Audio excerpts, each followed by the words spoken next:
If you want to work effectively, one of the biggest challenges to overcome must surely be emails. You may be too young to remember, but there was once a time when the number of emails you got was a source of pride to many managers. But now, all we can look forward to is clearing our emails and having an empty inbox. More emails is not a good thing. It's an impediment to our productivity. So in this video, I want to give you my best tips for wrangling those emails, remaining productive, and being effective in the face of the constant onslaught of email messages.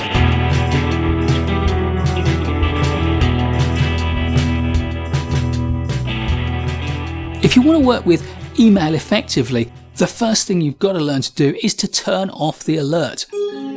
If you've got an alert on your email system that says every time a new email arrives, then it's just going to distract you. And unless your job is to respond to emails quickly, it's not going to make you more effective. It's going to diminish your ability to focus on the things that matter.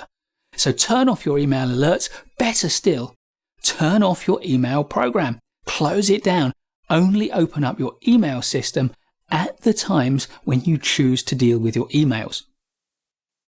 And better still, set those times in advance. Create a routine so that you are totally in control of the email flow. When you do look at your emails, the second tip is to use as much as possible a one-touch system. When you read an email, decide very quickly whether it is something you can deal with within 5 minutes, in which case do it now. Only if it will take a substantial amount of time and won't fit well within the time you've allocated for looking at your emails should you put it onto your list of things that need to get scheduled into the next work period.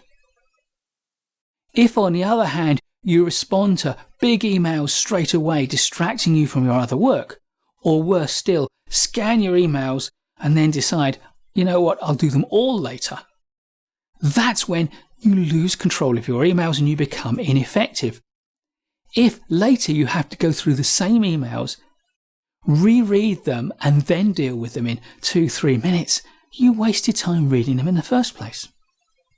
Now, I know that some emails are genuinely urgent and will take a lot of time. I'm not saying put those off, but you should triage them and make sure that you are making conscious decisions about when to deal with each email.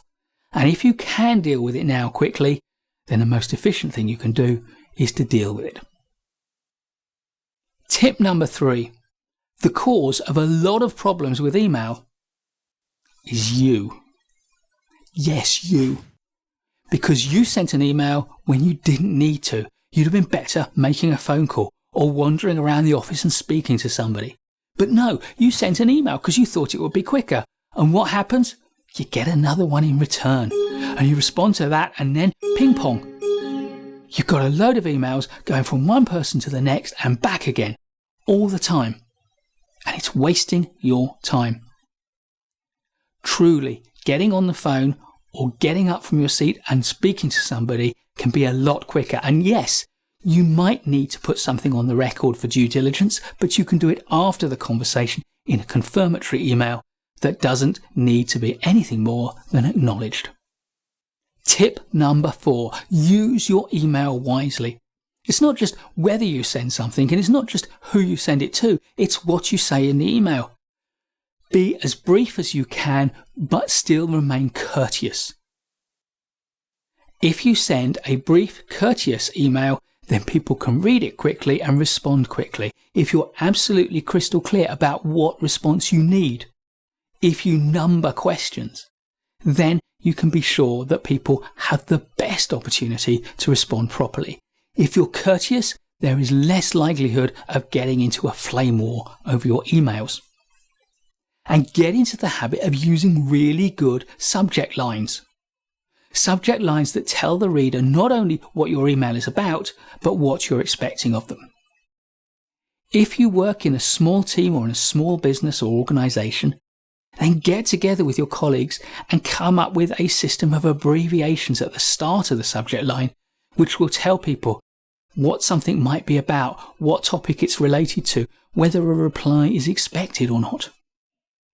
And if you work in a larger organisation, role model good email behaviours. It will rub off on some people and that will make a difference. And yes, do think about who you're sending it to and who you are copying it to. The more people involved in an email chain, the more time it will take up. So be very deliberate and only send it to people who absolutely need to know it and from whom you're expecting some form of response. And only copy to people who genuinely need a copy of it, but from whom you don't expect a response. Tip number 5 is to use your software's ability to help you manage your email. Get to know how to use folders, tags, categories, labels, rules, processes. Whatever abilities your software has, find out about all of them and figure out how to use them to your advantage to make your life easier. Everyone will find a different system works for them. Find one that works for you and find out how to make it happen. Here are some of my favourite ideas for systems. It's not an exclusive list. Most people find that one or more of these in combination, and perhaps adding some of your own, will make your life a lot easier. First, you can create rules that automatically divert emails from your inbox into specific folders or to do specific things with them, perhaps even automating a reply. Rules are the most sophisticated tool within most email software, and if you can master them, it can take a lot of the load off your shoulders. And the rules can apply to a lot of the ideas that I'm going to suggest next. You can tag your emails. Tag them or categorize them with important information like the type of email it is, when it needs your attention. Some people like to tag emails as soon as they arrive with the day of the week they intend to handle them if they don't deal with them straight away. Others classify them according to whether they are outstanding and you need to wait for them, or whether they are urgent and need to be dealt with quickly, or whether they can be put off to next week. Have a category or a folder or a label that allows you to mark something as outstanding where you're waiting for somebody else to respond or for something to happen. That way, periodically you can go to that folder or you can sort into that category and check through if things have happened as they were supposed to. And if they haven't, you can chase them up. And if they have, you can delete or file the email. If you get emails that you need to read or choose to read for information, but aren't urgent and don't need a response, then label them or file them in some system that is labeled for reading. That way, when you've got time, you can go to them. By getting them out of your inbox, you feel you've made progress and your inbox is less crowded. Set up the fields and the sorting parameters of your inbox so that you can structure your inbox in a way that suits you. Some people go with a default of chronological, others sort by label or tag or category. Some sort by the conversation or the person who sent the email. Some people allocate priority numbers to emails and sort in that way. If you're able to sort your inbox, you can quickly take in what's there and focus on what matters to you at the time. And with rules, you can automatically dump incoming emails into the right bin. One thing I really like to do is to archive or file everything in my inbox that is older than 14 days. Now, 14 days may not be the right time for you. It may be 21 days or a month, or it may only be a week. But clear out your inbox regularly to stop it growing and growing, because a lot of email systems become less efficient in terms of the software processing as the inbox gets fuller and fuller, and that slows down the software and becomes frustrating.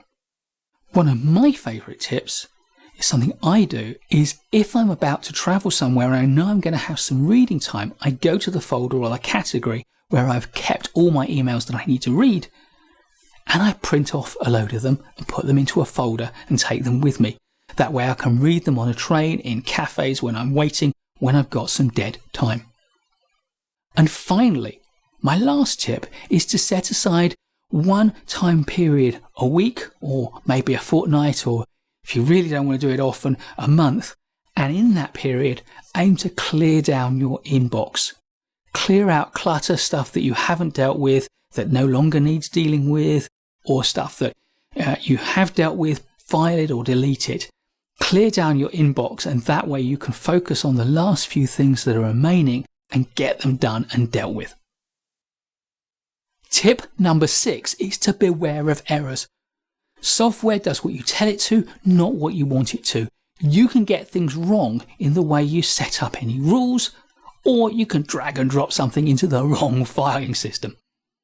So periodically check your email filters, check the automated categories for emails that shouldn't be there and need your attention. In particular, sometimes the wrong word in a message can send it from your inbox into your junk folder or your spam folder.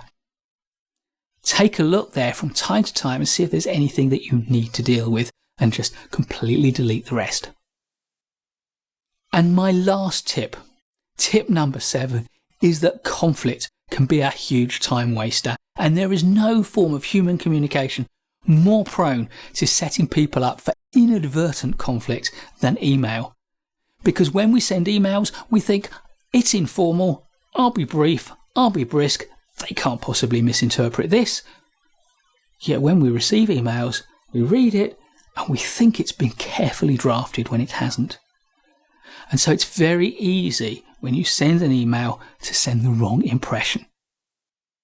Particularly when matters are fraught, when emotions are high, when stakes are at the highest level.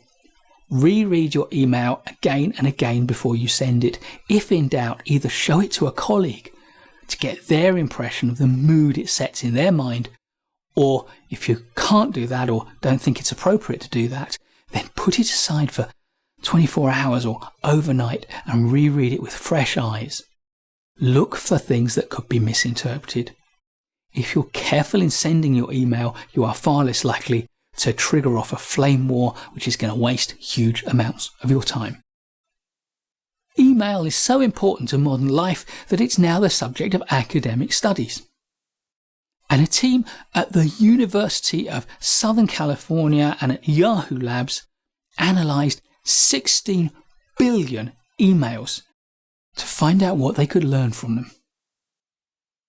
Here are some of the things that I found to be most useful in the world of work. Firstly, if you want a quick response, then to get the quickest possible response, send emails on a weekday and send them in a morning. And by the way, the older someone is, the longer they are likely to take to reply. Younger people tend to reply quicker. So if you're sending it to someone who is at the older end of the demographic, don't be surprised if it takes a while to come back. It's not you, it's them. Second, if you add an attachment to your email, it can double the time it takes for someone to reply. This is a statistical thing, not an absolute rule, but what it does tell us is that if you want someone to reply quickly, don't add an attachment. Include the important information in the body of the email.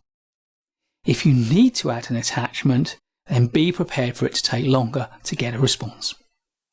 Third, the earlier in the week that you send an email and you get a response, the longer that response is likely to be. So if you want a full response, then send emails early in the week, because beyond Wednesday, replies get more and more terse, resetting again at the start of the week.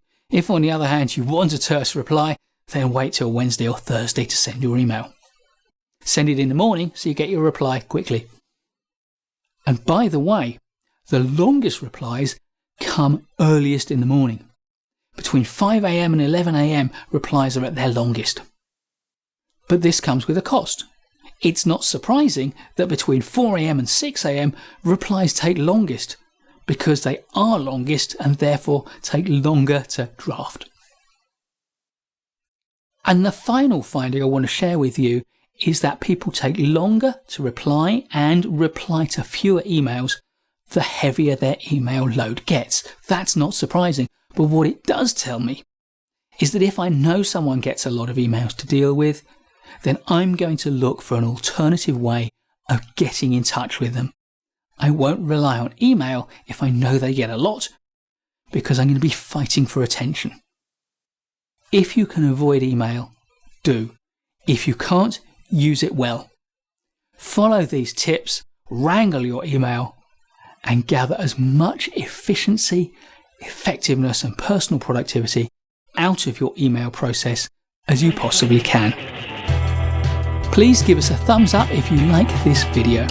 There's loads more great management courses content to come, so please subscribe to our channel and hit the bell so you don't miss any of it.